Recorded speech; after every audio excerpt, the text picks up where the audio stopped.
Hello, good morning, everyone. Welcome to our Catalyst Morning Devotions. Time flies so fast, and it's now Friday again. And everybody looking forward for the weekend, and it's gonna be Sunday once again. And but the thing that we're doing, as I would like to encourage everyone, is that we're not just counting days, but rather we are making each day count. It is very important that we understand that each day matters.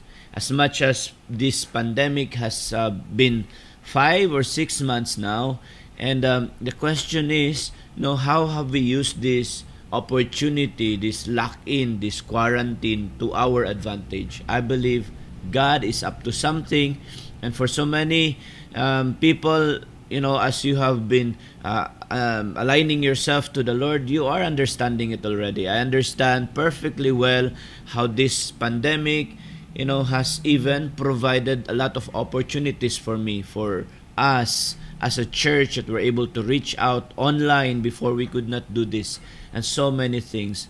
But I'll be talking more about that soon. But as this morning, I'd like to continue for the last part of our series where we talk about symbols.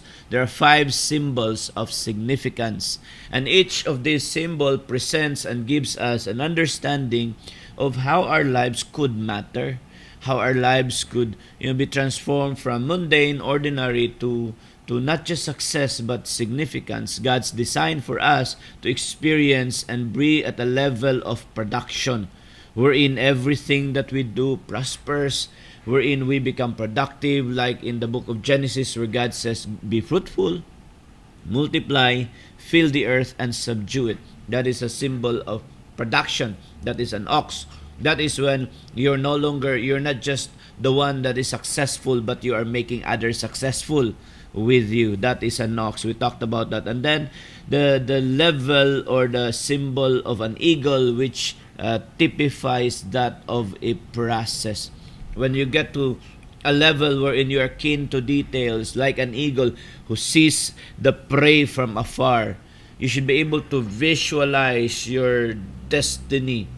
You should be able to, see from ahead and have a game plan. And when you have that, you are on your way to significance. No production has ever been successful without keen for details at the process level. And then, of course, there's nothing to process if we are not aggressive. We get to the level of progress when we have the things to do given to us. And so we're really backing track. No, we're from the top to the bottom, but each level is very important. So progress is being aggressive. It is being particular to the action steps. This is the production line, so to speak, that it has to keep moving. But then those that are having an eye for detail as well, managerial, looking or for the process, how to streamline, how to optimize the usage of these consumables, in business terms, or in the capital that is needed, that must be minimized to have optimum, or to optimize the profit, and all these things. There has to be progress. There has to be timeline wherein we're working out something with our families, in our career, with our ministry. And then yesterday we talked about how we need to be patient, like a deer, panting, longing for water. The deers, they don't have sweat glands, and so they have to pant, stick their tongues out. That is to have an equilibrium with the atmosphere and with especially after they're running. And they always drink for water, they're panting. And as the deer, that's their characteristic. It's a sign of waiting on the Lord. Those who wait on the Lord, like eagles, they'll renew their strength. And like a deer, as a deer pants for water, so I long for you, O God. That's what David said. I long for you. I'm patiently waiting for you. And all these things would not be possible without going through this symbol of a sheep, where Jesus told a story. If a man has 100 sheep and one of them gets lost, what will he do? Won't he leave the 99 others in the wilderness and go to search for that one who is lost until he finds it?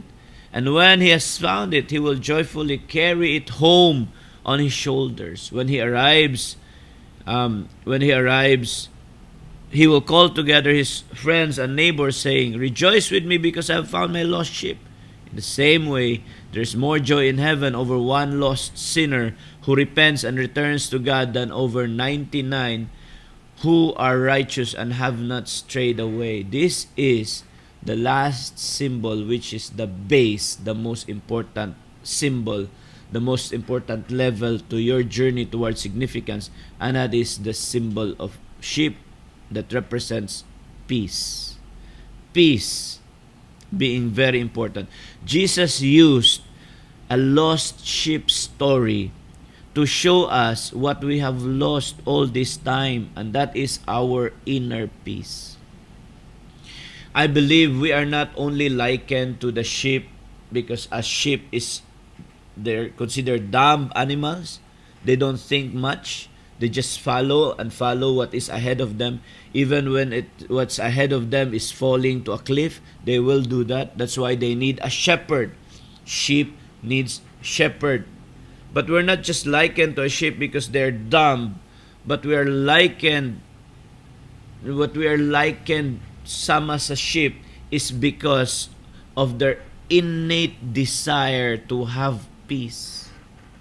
Sheep cannot reproduce when there is pending harm. When they don't sense, the serenity of the atmosphere, when they are moving, when there are rocks, when they feel like wolves are about, when they feel unsafe, they won't mate. That's why they won't reproduce. A shepherd must know the innate desire for sheep is for peace. You see, you may think like, you lack skill, you lack knowledge, or you lack the necessary competency for you to be successful and to be significant. That's not what matters the most. It can be learned. All those things, skills can be learned. First and foremost, people are struggling because of lack of inner peace. And Jesus wants to restore that in us. When we receive Him as our Lord and Savior, when He becomes Lord, meaning He will take over everything. And so being the old manager sa imuhang kinabuhi, the throne of your heart, you give it to the Lord, then you can be at peace knowing that God is in control. You see, we need to come to a level of peace. What is peace? In definition, it means a state in which there's no war or fighting. In definition, peace means an agreement to end a war or a period of time where there's no war or fighting. But how can that ever happen to us? There's always fighting within us. There's always lust. There's always greed. There's always immorality. There's always corruption. We live in a digital age, and the temptation is so much easier as well. Just when you go through these applications, online shopping, before you're just window shopping, and at the convenience, you don't have the convenience of paying it if you don't have cash. Now there's cashless shopping, and you don't have to get tired walking those aisles and choosing, because just at the browse of your fingers, tip of your fingers tips, you could browse through all these things. And window shopping, immorality is also prevalent blatantly on our gadgets. How can there be peace when all these testings, trials, temptations abound? You see, until we get to a level of peace, we cannot be settled. As we're always vacillating, changing. We're always, being tossed to and fro, as the Bible said, by all these philosophies even. And that's why we cannot reproduce. When there's no peace, there's no production. It is very important. You can't conquer outside if on the inside there is civil war inside of you. So make sure you come into terms with God.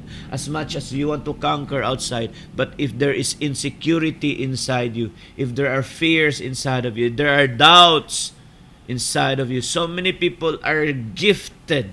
So many people, they have the knowledge, they have the skill, but they can't seem to perform outside. Why? Because there's no inner peace. This is the base. Then you go up. First, you experience peace. When you have peace, no matter what temptation that will come your way, tribulation test that will come your way, you will patiently wait for the Lord. And when you are patient, you will see a golden opportunity. You will sense a kairos time for progress. And that's when you enter the business, because you have heard from the Lord. You have seen all the negativities. You have seen all the lacking requirements. We don't start a business when we got it all together. We don't start our family when everything is sorted out. We don't get married when you have car, house, and all those things. You'll be old before you get there. You don't do anything when you are ready. You do something, you do anything when God is ready.